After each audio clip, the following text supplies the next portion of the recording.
तो इस वीडियो में बात करेंगे इंडियन ऑयल पर और साथ में बात करेंगे कुछ नए डिविडेंड और बोनस शेयर्स के बारे में। वीडियो को शुरू करने से पहले एक छोटी सी रिक्वेस्ट उन लोगों से करना चाहेंगे, चैनल पर फर्स्ट टाइम आए हैं तो चैनल को सब्सक्राइब जरूर कर लीजिए ताकि आने वाली सारी अपडेट आप तक पहुंचती रहे। तो फिर शुरू करते हैं आज की ये वीडियो। मैं हूं आपका दोस्त करण, स्वागत है आपका अपने ही चैनल पर।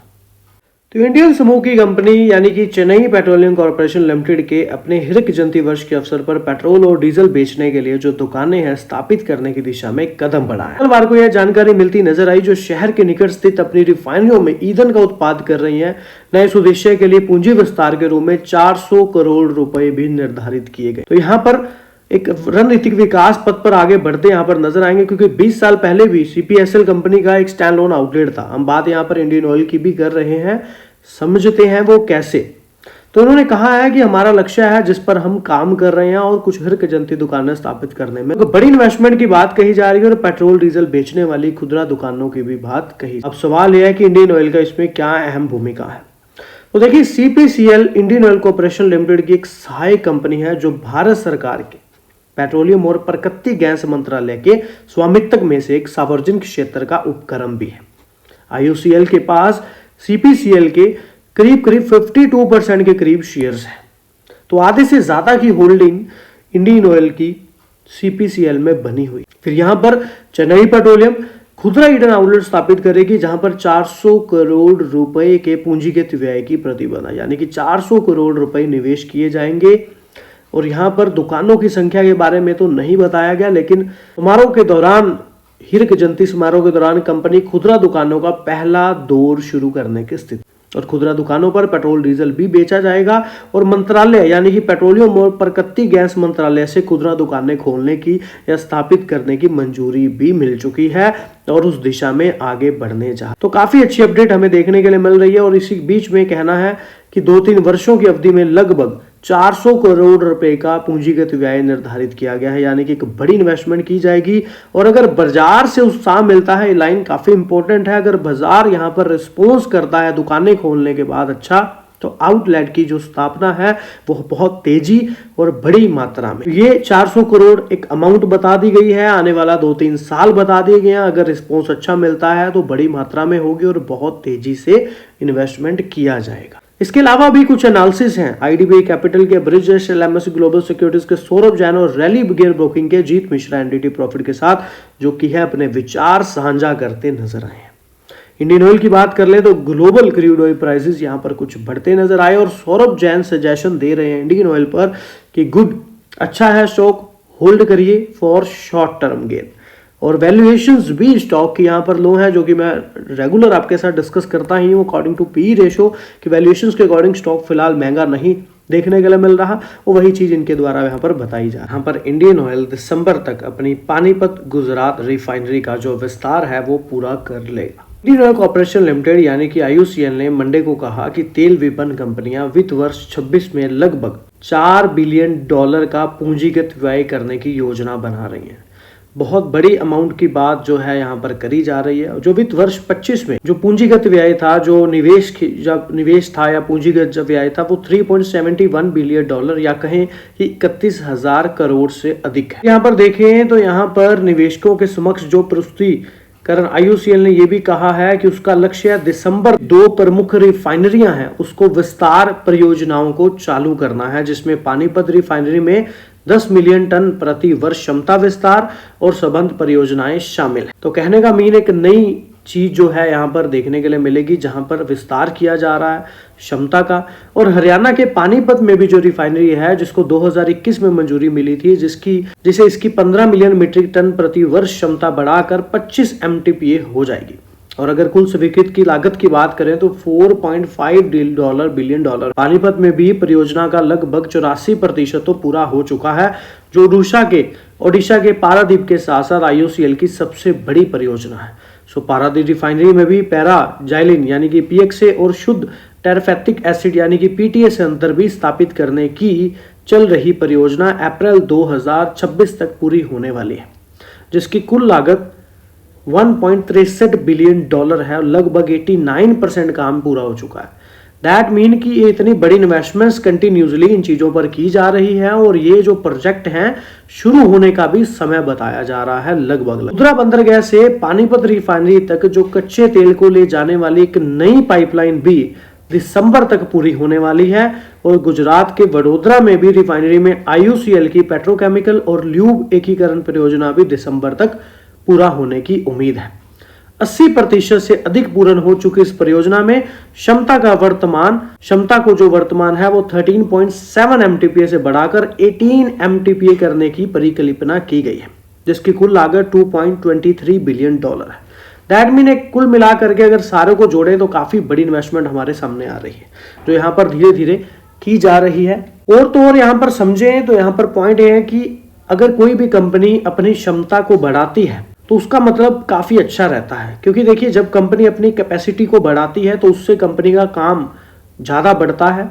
ज्यादा बढ़ने के साथ साथ कंपनी का रेवेन्यू में और प्रॉफिट में दोनों में ही फर्क देखने के लिए मिल जाता है। बाकी यहाँ पर क्रूड ऑयल के प्राइसेस बहुत मैटर करते हैं और फिर पेट्रोल डीजल के दाम भी मैटर करते हैं। इसके अलावा देखें तो IOCL ने यह भी कहा है कि वित्त वर्ष 26 के पूंजीगत व्यय का लगभग 50% तो रिफाइनरी उन्नयन परियोजनाओं के लिए निर्धारित है, जैसे कि विपणन, पेट्रोकेमिकल, पाइपलाइन का स्थान है। जो बाकी राशि बचेगी उसको उद्यमों और गैस में इक्विटी निवेश के लिए जाएगी।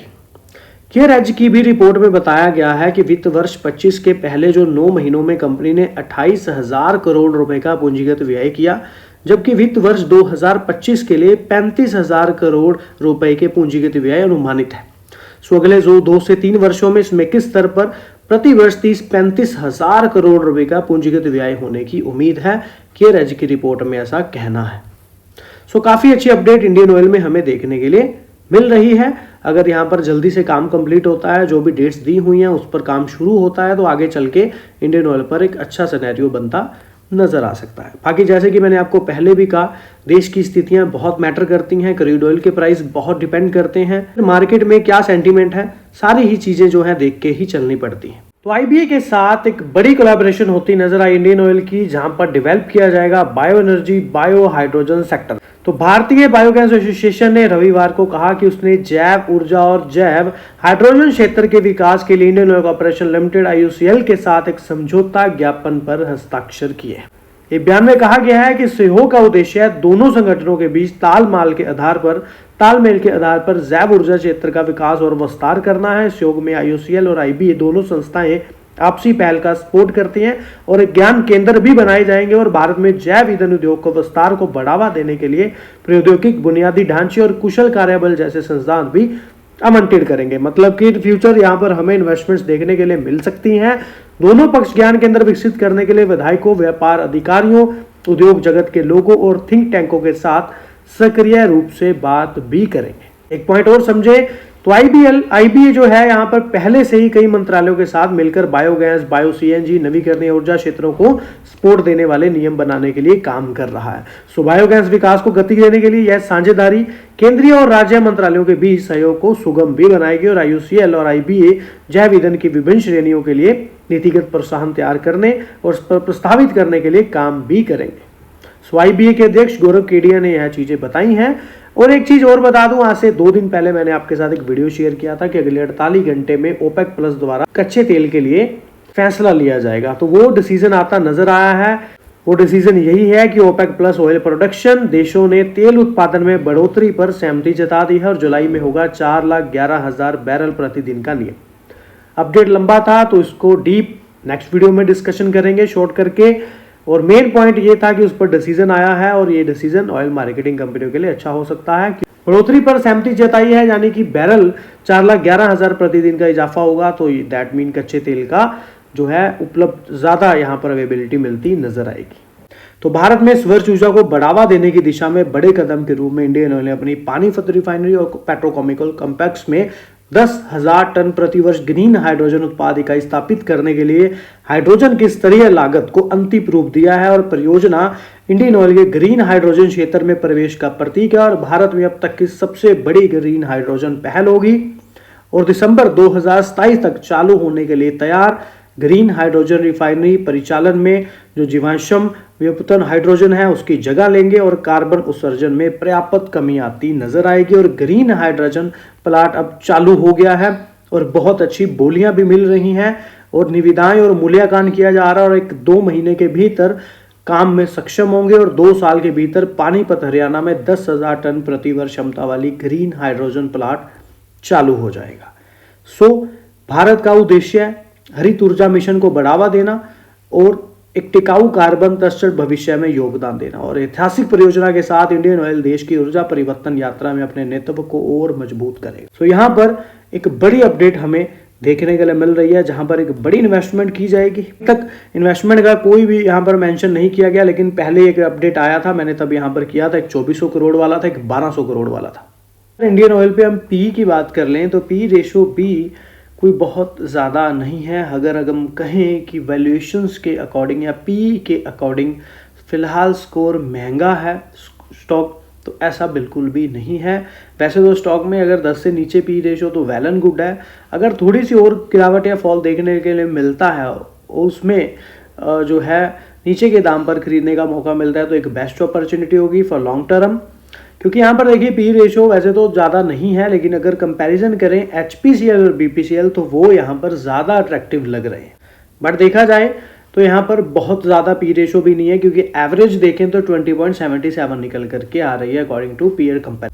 वहीं पर अगर रिजर्व की बात कर लें तो कंपनी के देखिए इस बार भी कंपनी का रिजर्व हमें बढ़ता नजर आया और काफ़ी अच्छा जंप भी हुआ, लेकिन इतना ज़्यादा जंप नहीं हुआ जितना मार्च 2023 से 24 के बीच में देखने के लिए मिला था। इस बार कंपनी के रिजर्व में हमें करीब करीब काफ़ी अच्छा गेन होता नजर आया। और अगर किसी कंपनी के पास एक अच्छा रिजर्व रहता है तो नो डाउट कंपनी के लिए बोनस डिविडेंड जैसी चीज़ें देनी आसान बात है। यहीं पर अगर हम FIRDI की बात कर लें तो इनका स्टॉक इंडियन ऑयल में कंटिन्यूसली बढ़िया बना हो। अगर आप पिछले कई क्वार्टर से देखेंगे या पिछले 2 साल से देखेंगे तो FIRDI स्टॉक में हमेशा से ही इंटरेस्टेड रहे। आपके सामने ही है, क्योंकि इसने काफ़ी अच्छे रिटर्न नो डाउट दिए हैं, लेकिन फिलहाल पिछले जो 6 महीने या साल का जो सिनेरियो रहा है वो आप लोगों को पता ही है कि बाजार में बहुत कम स्टॉक हैं जिन्होंने रिटर्न अच्छे बना करके दिए हैं। पब्लिक का स्टेक अच्छा बना हुआ है, नंबर ऑफ शेयर होल्डर्स भी इन एवरी क्वार्टर हमें बढ़ते नजर आ रहे हैं। अब दिसंबर में देखिए 30,82,000 नंबर ऑफ शेयर होल्डर्स थे और मार्च 2025 में नंबर ऑफ शेयर होल्डर्स का जंप फिर से आता नजर आया। इससे पहले सितंबर में देखिए 28 करीब थे। तो in every quarter number of share holders भी स्टॉक में बढ़ते नजर आ रहे हैं। तो कहीं ना कहीं एक इंटरेस्टिंग स्टॉक है, क्योंकि डिविडेंड जो है आकर्षित है, अट्रैक्टिव है, उसकी वजह से भी काफ़ी इन्वेस्टमेंट स्टॉक पर बनी रहती है।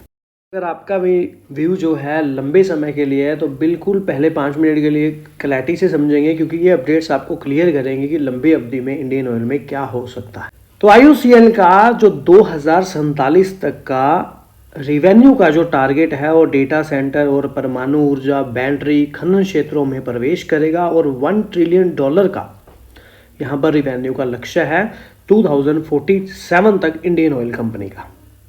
इंडियन ऑयल कॉर्पोरेशन लिमिटेड यानी कि IOCL डेटा सेंटर, परमाणु ऊर्जा उत्पाद, शिपिंग और महत्वपूर्ण जो खनिज खनन है और बैटरी विनिर्माण जैसे क्षेत्रों में अपनी ग्रोइंग या विविधता लाने पर विचार कर रही है। लोगों ने बताया है कि भारत की शीर्ष रिफाइनरी और ईंधन रिटेलर में अपने मुख्य व्यवसाय में वर्ष वित्त 2028 तक 100 मिलियन मीट्रिक टन यानी कि प्रति वर्ष MMTPA रिफाइनिंग क्षमता और 13 MMTPA पेट्रोकेमिकल क्षमता का लक्ष्य बना रही है। ये पहले 2047 तक जो पहल है ये $1 ट्रिलियन के राज्य स्तर तक पहुंचने और परिचालन रूप से शुद्ध शून्य उत्सर्जन यानी कि नेट, आपको पता है कार्बन जो है फॉसिल फ्यूल से छुटकारा गवर्नमेंट को चाहिए। गवर्नमेंट उस पर अपने टारगेट्स, लक्ष्य ज़्यादा ई एनर्जी पर, रिन्यूएबल एनर्जी पर ध्यान देती नजर आ रही है और इसी तरह से यहाँ पर शून्य कार्बन की बात कही जा रही है। सो सरकारी कंपनी की जो रिफाइनिंग क्षमता का लक्ष्य है वो फिलहाल 81 MMTPA से 25% की वृद्धि को दर्शाता है। और फिर भारत के में पेट्रोकेमिकल उत्पाद 4.3 MMTA से 3 गुना से अधिक बढ़ जाएगा। प्राकृतिक गैस के और व्यापार कारोबार में भी 8 MT से दुगना होकर 16.5 मिलियन टन MTP हो जाएगा। वहीं पर हरित ऊर्जा के भी नए व्यवसायों में IOCL 31 गीगावाट क्षमता को लक्षित कर रहा है, टारगेट कर रहा है, जो प्रेजेंटली 247 मेगावाट से काफी अधिक है। और इसका टारगेट 80 किलो टन प्रति ईयर हरित हाइड्रोजन क्षमता और 5 गीगावाट घंटे लिथियम आयन सेल बैटरी उत्पाद भी है। काफ़ी सारी चीज़ें इनमें ऐसी है जिनको समझने के लिए हमें अलग से थोड़ा सा नॉलेज लेना पड़ेगा। जैसे अब आपको पता है लिथियम आयन सेल, काफ़ी सारी चीज़ें ऐसी है जो इंडियन ऑयल के काफ़ी सारे बिजनेस हैं। तो कुछ चीज़ें तो प्रैक्टिकल यहाँ पर समझने सुनने से ही समझ आती है, लेकिन कुछ चीज़ें थोड़ा सा डीप जा करके समझने के लिए नीड रहती है। ईमेल में IOCL ने जवाब दिया है प्रवक्ता ने कि कंपनी के जो भारत की ऊर्जा के दृष्टिकोण के अनुरूप या ऊर्जा व्यवसाय से संबंधित सभी जो संभावित क्षेत्र की खोज कर रहा है, जिसमें नए क्षेत्रों में प्रवेश करना भी शामिल है। और नए वैकल्पिक ऊर्जा क्षेत्र में कंपनी के विस्तार और व्यापक पूंजीगत व्यय शामिल है, जिसमें कंपनी की बैलेंस शीट और विशेष रूप से गठित विशेष परियोजना जैसे कि वाहन SPV दोनों के माध्यम से परियोजनाओं को लागू किया जा रहा है। अभी आपको पता है हाल फिलहाल में हुंडई के साथ भी कंपनी का कोलैब हुआ था, जो मैंने डिस्कस किया था। निष्पादन और कार्यान्वयन जोखिमों को कम करने के लिए इंडियन ऑयल सभी क्षेत्रों में अग्रणी रणनीतिक भागीदारियों के साथ सहयोग कर रहा है। ये तो बात मानने वाली कि इंडियन ऑयल हर काफी सारे जो जोखिम को कम करने के लिए अलग अलग अग्रणी क्षेत्रों में काम करता नजर आ। और ये साझेदारियां न केवल जोखिम विविधीकरण में मदद करेंगी, बल्कि साझा निवेश और प्रतिबद्धताओं के माध्यम से फंड जुटाने में भी योगदान देती हैं। और पूंजीगत व्यय योजनाओं के बारे में विस्तार से बताए बिना कहा, इन पहलों के लिए आवश्यक महत्वपूर्ण पूंजीगत जो व्यय है, जो यहाँ पर इन्वेस्टमेंट है, वो स्रोतों और ऋण के संतुलन मिश्रण के माध्यम से वित्त पोषित किया जाएगा। और डेटा सेंटर में भी काफ़ी अच्छा व्यवसाय IOCL मौजूदा अतिरिक्त फाइबर परिसंपत्तियों, उपलब्ध रियल इस्टेट के मुद्रीकरण के अवसरों की तलाश कर रही है। साथ ही मौजूदा और नियोजित जो हरित ऊर्जा है और नए व्यवसायिक डोमेन के साथ तालमेल का भी लाभ उठा रही है। पश्चिम तट पर जो है कंपनी पूर्वी आयात और निर्यात के लिए भी बुनियादी ढांचे को स्थापित करने की योजना बना रही है और खुदरा बिक्री के लिए अफ्रीका और अन्य भौगोलिक क्षेत्रों में भी प्रवेश करेगी। कंपनी भारत और विदेश दोनों में भागीदारी के माध्यम से अपनी समुद्री रसद को मजबूत करने के तरीकों की खोज कर रही है। प्रस्तुति के अनुसार ये कहते हुए कि अपनी ऊर्जा संकल्पन रणनीति के हिस्से के रूप में यह कई परमाणु ऊर्जा परियोजनाओं में शामिल होने की योजना बना रही है। इंडियन ऑयल के पास वर्तमान में 702 मेगावाट की इकाइयां स्थापित करने के लिए nuclear power corporation of India limited के साथ एक उद्यम भी है और परियोजना स्थल की पहचान और अंतिम रूप देने के काम चल रहा है। शिपिंग में कंपनी बहुत बड़े कच्चे माल वाहक के लिए शिपिंग कॉर्पोरेशन ऑफ इंडिया के साथ गठजोड़ पर विचार भी कर रही है। और इंडियन ऑयल 20,000 किलोमीटर से ज्यादा लंबी क्रॉस कंट्री पाइपलाइनों को संचालित करता है, जिसके ईंधन परिवहन लॉजिस्टिक की रीढ़ है। और IOCL के प्रवक्ता ने कहा है कि पाइपलाइनों के पुनर्गठन एक सतत प्रक्रिया है, जिससे जो दक्षता है परिचालन और बढ़ाने के अत्याधुनिक तकनीकों को अपनाना शामिल है। और हमें अपने कार्यबल को ज्यादा कुशलता से तैनात करके और सुरक्षा से समझौता किए बिना अनुकूलित बड़ी मात्रा में काम प्रबंध। तो ये हमें इंडियन ऑयल पर काफी अच्छी अपडेट फॉर फ्यूचर के लिए नजर आ रही है। लेकिन इंडियन ऑयल में एक चीज काफी मैटर करती है, वो है क्रूड और ब्रेंट क्रूड ऑयल के प्राइसेस। बात करें तो ब्रोकरेज क्यों है बुलिश, दिया अब तक का हाईएस्ट टारगेट प्राइस, कहा 49% तक उछलेगा PSU शेयर। कंपनी के तिमाही नतीजे भी जबरदस्त रहे, जिसके बाद शेयर पर नजर रखने वाले एक्सपर्ट्स ने कंपनी के शेयर में मौजूदा स्तर से और तेजी आने की संभावना जताई।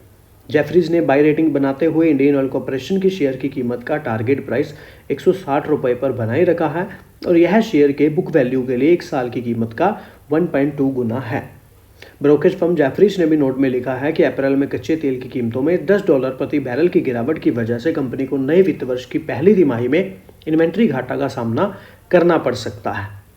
लेकिन वहीं पर मॉर्गन स्टैनली ने भी अगले 30 दिनों में कंपनी के शेयर में कीमत पूरी तरह से बढ़ोतरी देखने को मिलेगी। और 2 मई को ये अपडेट देखने के लिए हमें मिली थी। उसके बाद यहाँ पर 30 दिन का हिसाब लगाएं तो उसके अकॉर्डिंग स्टॉक में एक अच्छा मोमेंटम अभी तक बना हुआ है। और इंडियन ऑयल कॉर्पोरेशन के 12 महीने के जो प्राइस टू बुक वैल्यू की बात है, वो 0.9 गुना पर बुक वैल्यू से नीचे ही ट्रेड कर रहा है, जो लॉन्ग टर्म एवरेज से 25% कम है। और ब्रोकरेज ने कंपनी के शेयर पर 205 रुपये का टारगेट प्राइस भी दिया। के लिए बड़ी खबर आती नजर आ रही है। सबसे पहला पॉइंट, ओडिशा सरकार आयात को कम करने के लिए $14 अरब की पेट्रोलियम रसायन परियोजनाओं पर विचार कर रही है और भारतीय तेल करेगी निवेश।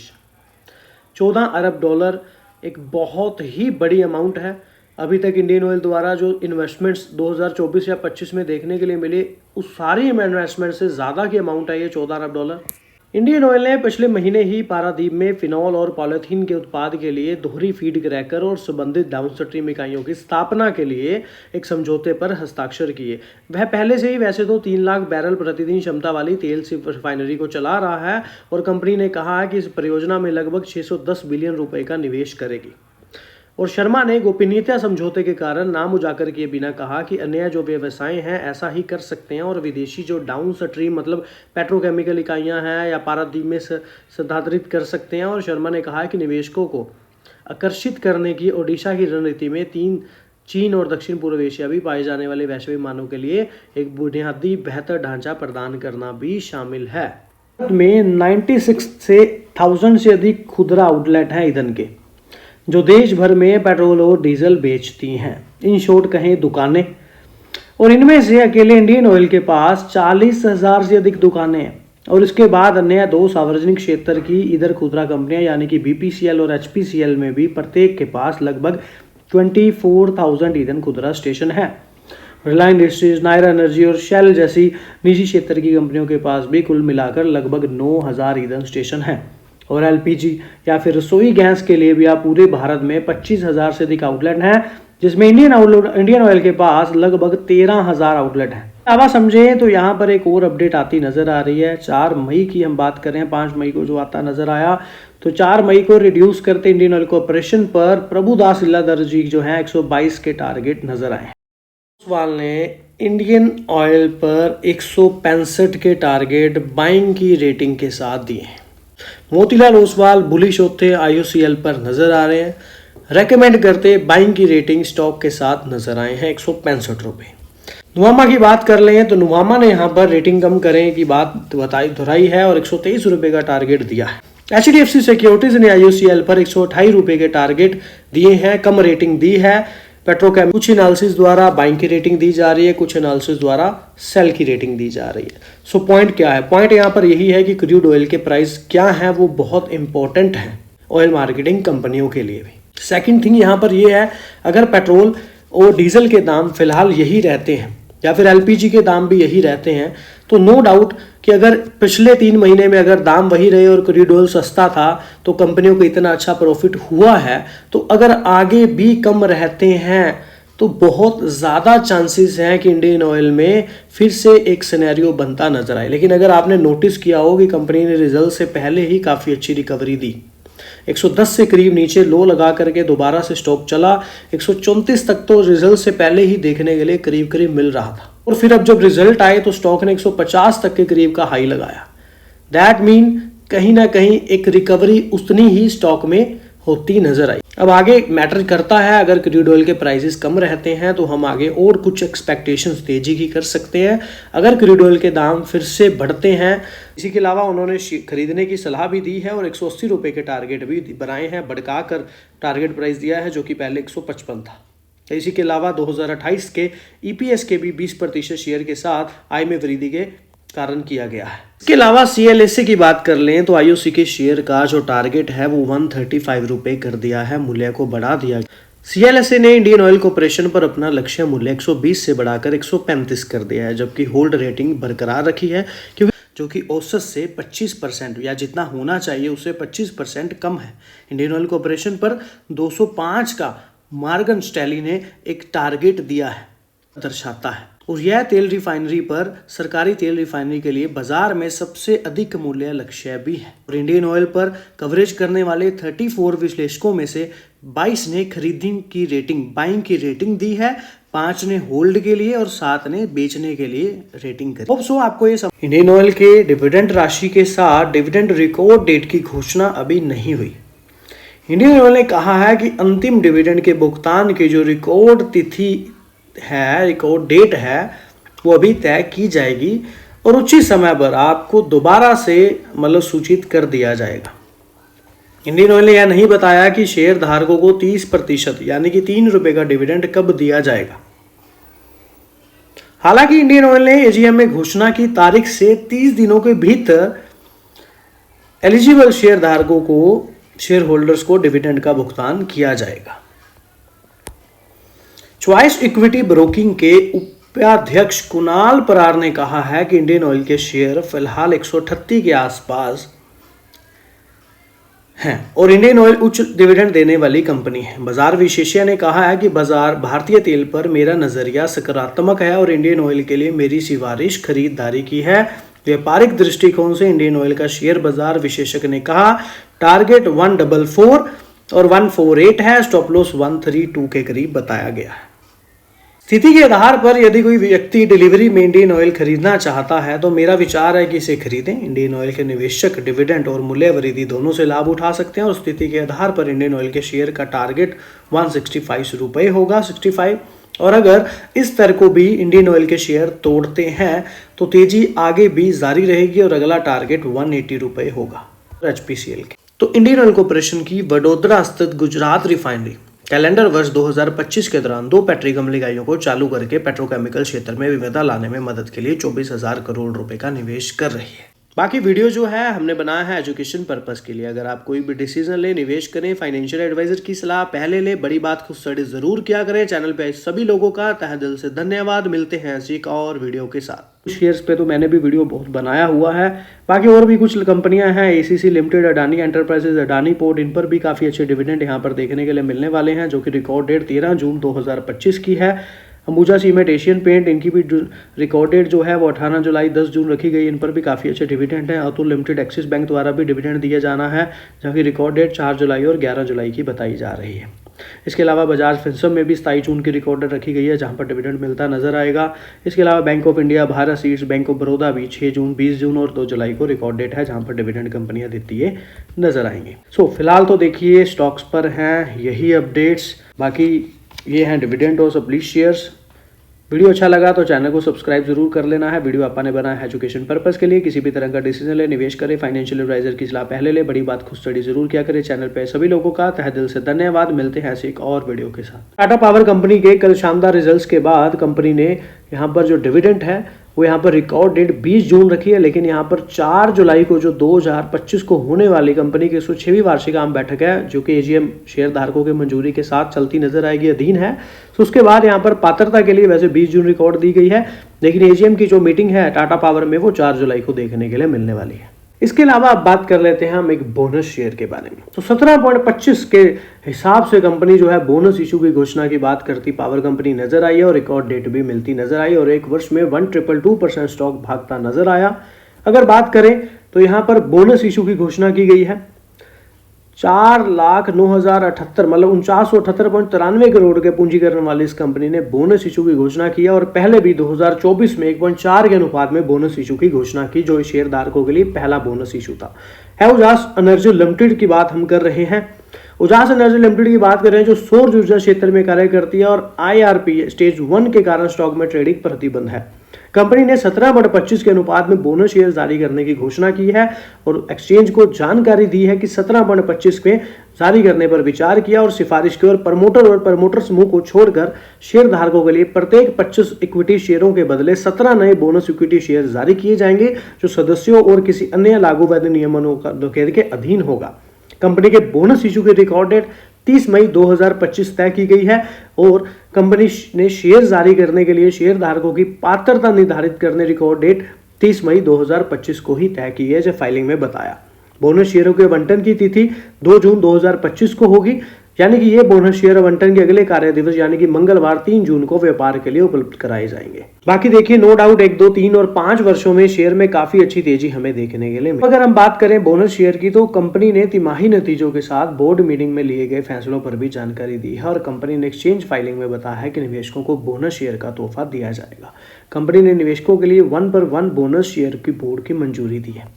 बात कर रहे हैं अशोका लीलैंड की और साथ में कंपनी का डिविडेंड देखने के लिए भी आता नजर आ रहा है, जो फिलहाल यहाँ पर 1.25 प्रति शेयर यानी कि नवंबर 2024 में और फिलहाल 4.25 रुपये प्रति शेयर मई 2025 को 2 डिविडेंड घोषित की गई, यानी कि कुल 5.50 का डिविडेंड 1 फेस वैल्यू वाले शेयर पर मिलेगा।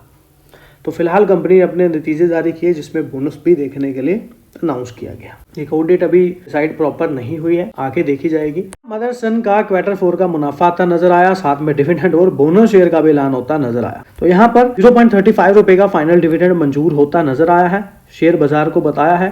कि 0.35 रुपये प्रति शेयर के फाइनल डिविडेंड की सिफारिश की है। रिकॉर्ड डेट 23 जून 2025 तय की गई है। जिस तारीख इन शेयरों को धारकों के नाम मालिकों के तौर पर registered of members of the company का मतलब कि रिकॉर्ड डेट पे स्टॉक होंगे तो वो डिविडेंड पाने के हकदार होंगे, यानी कि 23 जून। डिविडेंड पर 28 अगस्त को होने वाली क्या है, कंपनी की सालाना आम बैठक है, जो कि शेयर होल्डर्स की मंजूरी पर निर्भर करता है और मंजूरी मिलने के बाद 30 दिनों के अंदर पेमेंट जो है कर दिया जाएगा, यानी कि 26 सितंबर 2025 को या उससे पहले पेमेंट जो है आता नजर आएगा। इससे पहले भी कंपनी ने शेयर होल्डर्स को 0.50 रुपये प्रति शेयर का अंतरिम डिविडेंड दिया है और बोर्ड ने प्राइवेट प्लेसमेंट बेसिस पर भी 8500 करोड़ रुपए की राशि के लिए 1 लाख रुपए फेस वैल्यू वाले नॉन कन्वर्टेबल डिबेंचर जारी करने की भी मंजूरी दी है और साथ में 29 मई की मीटिंग में कंपनी की 50वीं वर्षगांठ और 25 के अच्छे नतीजों को सेलिब्रेट करते हुए 1.2 रेशो के बोनस शेयर भी जारी करने की मंजूरी मिलती नजर आई है और शेयर होल्डर को उनके पास मौजूदा हर 2 शेयरों पर एक नया शेयर बोनस के तौर पर मिलेगा और बोनस शेयर को 28 जुलाई 2025 तक दे दिया जाएगा। बोनस शेयर के लिए रिकॉर्ड डेटा का खुलासा अभी नहीं हुआ है। उपलब्ध आंकड़ों के अनुसार कंपनी ने पहले 10 बार बोनस दिया हुआ है। तो सबसे पहले बात करेंगे बोनस शेयर के बारे में। तो पहली बार बोनस इशू करेगी कंपनी। हर शेयर पर मिलेंगे 3 शेयर। नोट कर लें डिविडेंड और रिकॉर्ड डेट। सो निवेशकों की अच्छी खबर आई है। बीएसएमएल लिस्टेड कंपनी एनबीएफसी यानी कि non banking financial company Shalibhadra finance limited ने अपने इतिहास का पहला बोनस शेयर इशू घोषित किया है और कंपनी ने इस कॉर्पोरेट एक्शन के लिए रिकॉर्ड डेट भी तय कर दी है। कंपनी ने स्टॉक एक्सचेंज को दी जानकारी में कहा है कि बोर्ड प्रत्येक एक पूरी तरह चुकता इक्विटी शेयर पर 3 बोनस इक्विटी शेयर जारी करने की मंजूरी दे चुका है, यानी कि निवेशकों को 3.1 के अनुपात में बोनस शेयर मिलेंगे। कंपनी की रिकॉर्ड डेट 4 जून 2025 की बताई जा रही है, यानी कि जिस दिन निवेशकों के पास कंपनी के शेयर होंगे 4 जून को, वही बोनस के हकदार माने जाएंगे और कंपनी की फाइलिंग में कहा गया है। शालीभद्र फाइनेंस लिमिटेड ने 3.1 के अनुपात में बोनस इक्विटी शेयरों के लिए पात्र शेयरधारकों की संख्या निर्धारित करने के लिए रिकॉर्ड डेट वेडनेसडे 4 जून की बात कही है। फाइलिंग में यह भी कहा गया है कि अनुमानित तिथि थर्सडे यानी कि 5 जून को होगी और जिसके तहत 3.1 अनुपात में 10 रुपये प्रति शेयर के 2,31,68,300 पूर्ण चुकता बोनस इक्विटी शेयरों का आवंटन किया जाएगा।